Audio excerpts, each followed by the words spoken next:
where horror lies.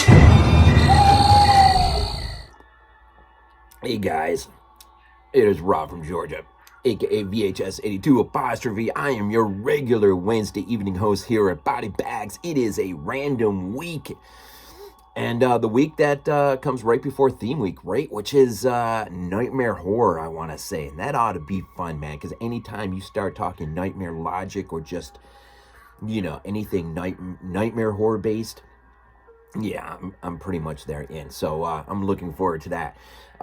It is week 456 here at BodyBags. And again, as I said, it is a random week. And, I don't know. I thought I knew what I was going to do this week. And then I bounced around between a few titles. And then I got so frustrated, I finally just threw it all off. And then suddenly I was confronted with the original Sean S. Cunningham film from 1980, the original Friday the 13th, which does show up as number 28 on my top 100 all-time favorite horror films of all time, my personal favorites. A little high. It should probably at least be in the top 25, probably. So I struggle with that. But anyways, last time this movie was reviewed was back on September 13th, 2013, I want to say. The only time it was ever reviewed, of course, by JP, second week in the very, very, very newly established BodyBags. And I thought, it's been 8 years or whatever. I think it's time. So anyways, without any further ado, we're talking the original Friday the 13th. Now, I think I remember JP said he said something in his review about, what is there to say? It's been talked to death. It's been torn apart, dissected, and just talked and talked and talked. And so, you're going to talk about Friday the 13th, and even though it's only been done once before, what can you say? We all know the story. At least I would hope we all know the story. So I thought I would do something a little different. Over at BodyBags, there's been of late a heavy discussion about watching films in black and white. Now, me and Glenn have been doing this for a while on our Black and White Nights commentary sessions. But suddenly this conversation has just spilled over into BodyBags. And so in fact, I'm pretty sure that just very well may be our theme week, compliments of Jason Orbit Horrific Nightmares in December. But this idea of watching movies in black and white, and I was getting ready to revisit. I figured, it's time. It's time to put this movie in. Just clear out everything out of the attic and try to look at it in a different way, or at least in a very objective way, in a new way, and try my best to pretend I haven't seen it in 100 million times, right? So I threw it on black and white, and I thought, let's see what we got here. I'm telling you right now, man, and I know most of you probably have never seen this movie in black and white. Maybe there's a few of that have, and you know what I'm talking about. This movie is so stinking out of this world, yeah, in a weirdly way, out of this world. The atmosphere, how you view the film aesthetically, how it comes off this screen, it is almost like you're watching it for the first time, in a sense, in a way. I know most of us have seen this movie a million times, but aesthetically, without the color, there's just something, I don't know, there was some abstract quality that just hit me, and I got just sucked in, as if this were my only third time watching it. And so right off the bat, and you got the beginning, the old Paramount logo, right, comes on, and then we're in this town, and in black and white, man, it really does look like a town that you would see in a black and white movie, but everything about it just fits. It just works. And so right off the bat, I highly suggest turn the color off your TV, pop this bad boy in. I would even say lower your contrast level to about 20 or something, maybe 15, 20, or 13. Yeah, go with 13. Drop your color down to either 0 or somewhere, 13 down. And turn all the lights off. And watch this movie again for maybe the first time. Watch it again. there's one aspect of it. The other aspect of it is, of course, we know Friday as, Tom Savini, some of his, you know, awesome work, right?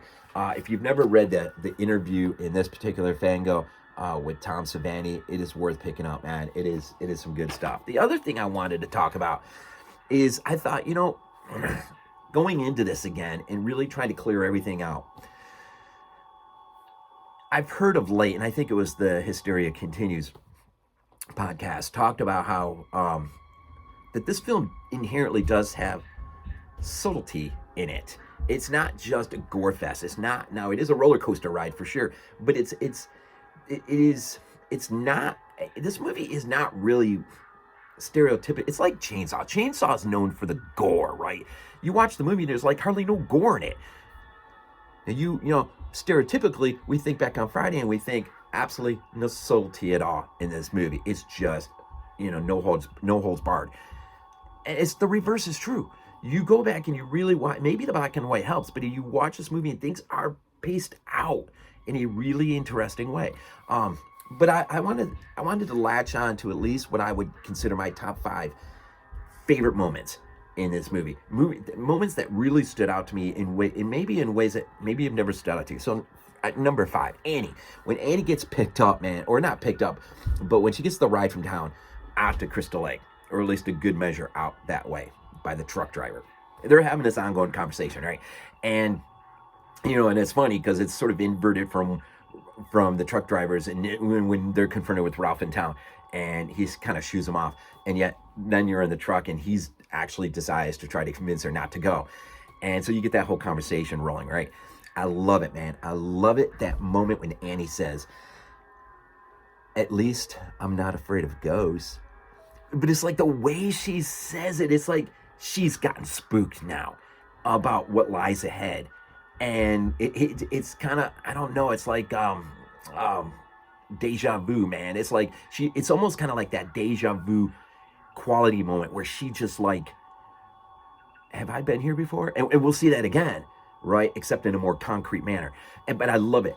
I just love how she gives that line, man. I love it because that sort of foreshadows her own death, right?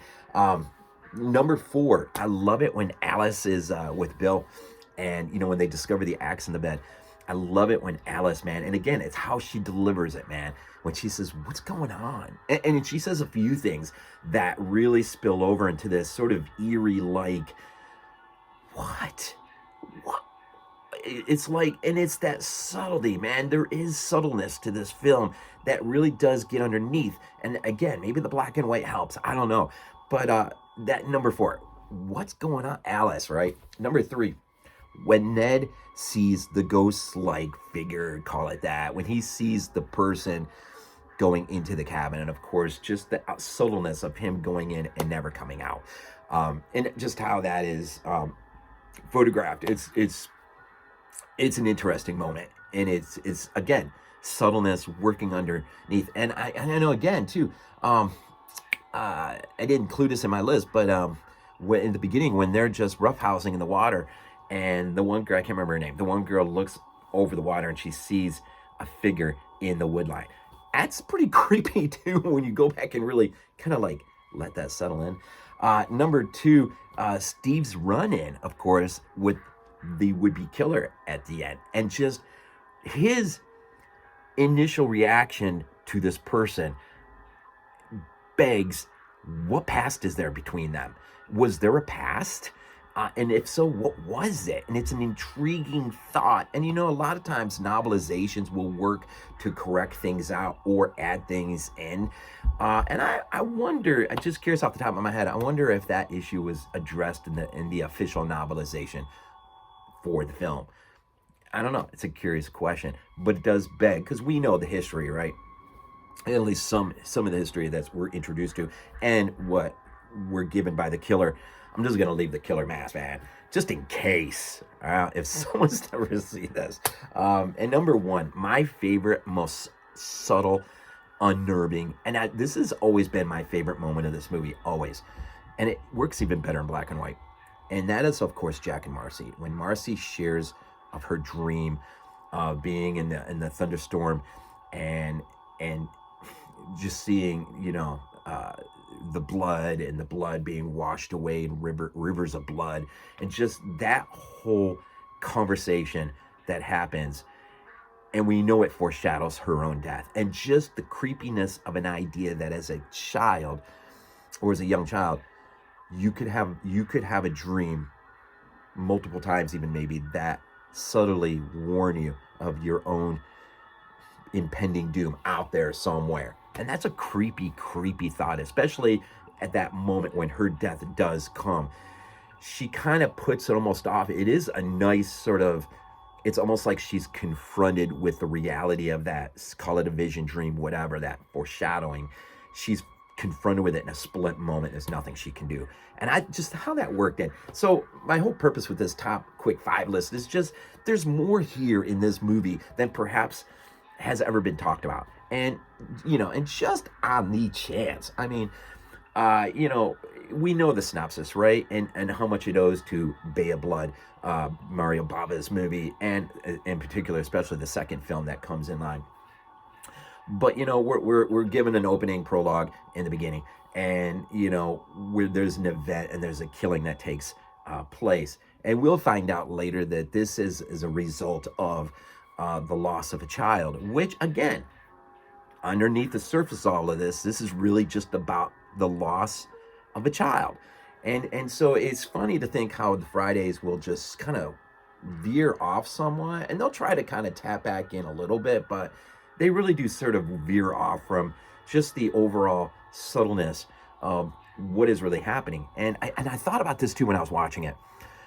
That beach scene, when the kids are in their roughhousing at the beginning, and okay, so we get the one character, is it Ted? Probably Ted, that fakes his drowning. I was watching, and my wife was down here watching it with me, and I thought to myself, holy crap, I never thought about this. The killer, and we all know who the killer is, most of all of us have seen this movie a million times, right?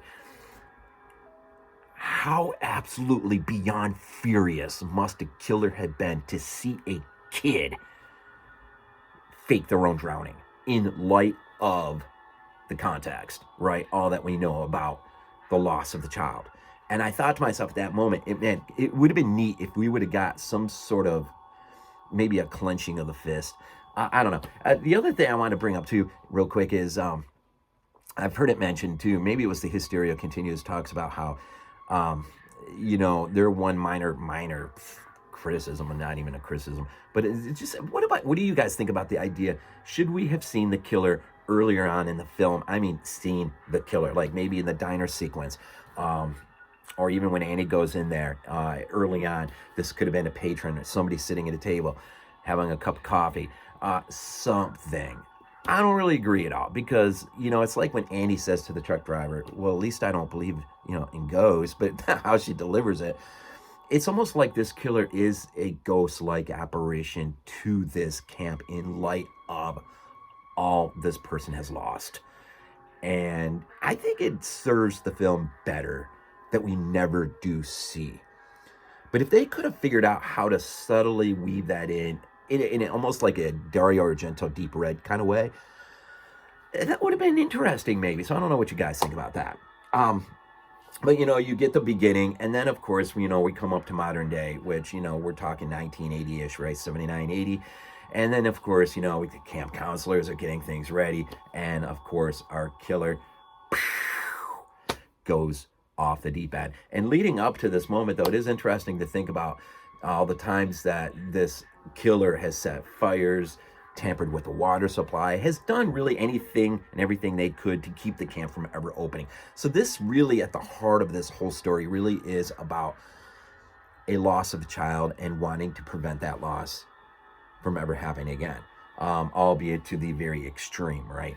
And so, anyways, I think I've rambled long enough. This is kind of a weird review, but I just wanted to take a movie that I know we've all seen and introduce a few interesting ideas, maybe like watching in black and white in a pitch dark room, bring the contrast down a little bit. Think about the subtleness of everything that is there, man. Some of those moments that really work in a creepy way. And how some of those moments actually work in black and white is really interesting. And just the over arc of the story, just maybe revisiting it as just as an original film by itself, without the baggage, and I don't mean it in a negative way, but I mean without the baggage of all the up-tempo movies that will come down the line. But revisit, man, the original Friday the 13th from 1980, Sean S. Cunningham, and of course, Stephen Miner producing, right? And it's a film that is, talked to death about, but worth revisiting and worth trying to clear out all the clutter out of your attic, and maybe watching it black and white, and maybe just try to watch it in a way you've never seen it before, and think about it. This movie is freaking good. All right, man. Oh, one last thing, man. With the uncut edition, I don't know if I know there's been talk before about, like, with some of the integration of some of the special effects sequences, moving, adding in a few seconds here and there. It does definitely look unpolished at times, but the black and white always seems to smooth that out, man. It's like it's not as noticeable, if you get my meaning. So I challenge you to check it out in black and white. It's definitely worth the watch. Anyways, thank you for all your support here at BodyBags, day in and day out, week by week, month by month, year by year. 8 years now. So appreciate it, all that you guys do and all that you guys bring to us. It makes it fun, man. It makes it fun. As always, man, go Bills. This is not a dream. Not a dream.